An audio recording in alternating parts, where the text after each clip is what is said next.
Sanskaram University, where cutting-edge technology meets the promise of world-class education. Sanskaram University, education with value.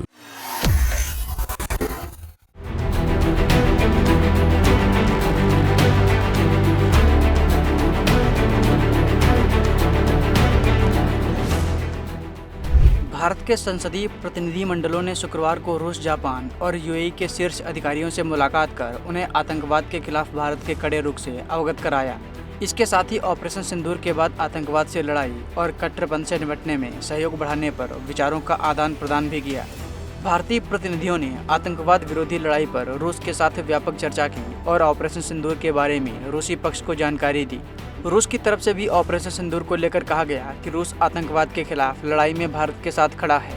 इस लड़ाई में दोनों देश एक साथ खड़े हैं। 3 यूरोपीय देशों की यात्रा कर रहे विदेश मंत्री डॉक्टर एस जयशंकर ने एक्स पर पोस्ट करते हुए कहा कि टीम इंडिया ने आतंकवाद के खिलाफ लड़ाई में एक मजबूत और एकीकृत संदेश भेजा है।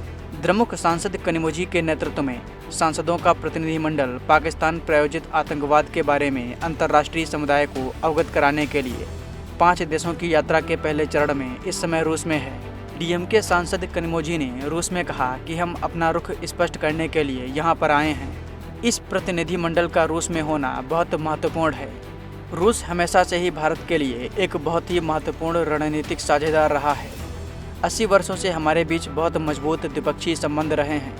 उन्होंने कहा कि हमें लगता है कि रूस से संपर्क करके अपनी स्थिति स्पष्ट करना और इस महत्वपूर्ण क्षण में उनका समर्थन मांगना बहुत महत्वपूर्ण है। जब हमने पहलगाम आतंकी हमले में 26 निर्दोष लोगों की जान गंवाई, यह पहली बार नहीं है। डीएमके सांसद कनिमोझी ने इसके साथ ही कहा कि अतीत में कई बार हमारे नागरिकों पर हमला किया गया, हमारे सैन्य ठिकानों पर भी हमला किया गया।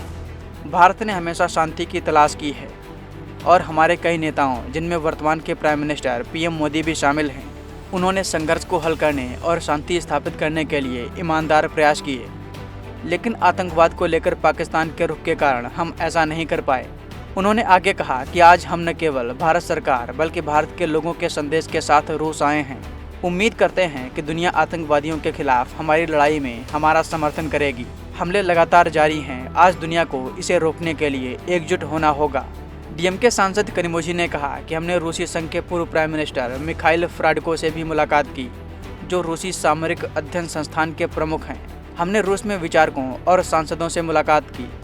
यह देश भारत का बहुत महत्वपूर्ण रणनीतिक साझेदार और बहुत पुराना सहयोगी है। उन्होंने कहा कि भारत सरकार द्वारा भेजे गए इस सर्वदलीय प्रतिनिधिमंडल ने रूस में विभिन्न राजनीतिक दलों और विचारधाराओं के लोगों से मुलाकात की है और हमने पहलगाम हमले से पहले, उसके दौरान और उसके बाद जो कुछ हुआ उसके बारे में विस्तार से बताया है। आगे सांसद ने कहा कि हमने आतंकवाद से लड़ने में रूस की समझ और भारत को उसका समर्थन भी मांगा है। आतंकवाद एक ऐसा मुद्दा है जिसका सामना सिर्फ भारत ही नहीं बल्कि पूरी दुनिया कर रही है। किसी भी देश को आतंकवादियों को पनाह और समर्थन नहीं देना चाहिए।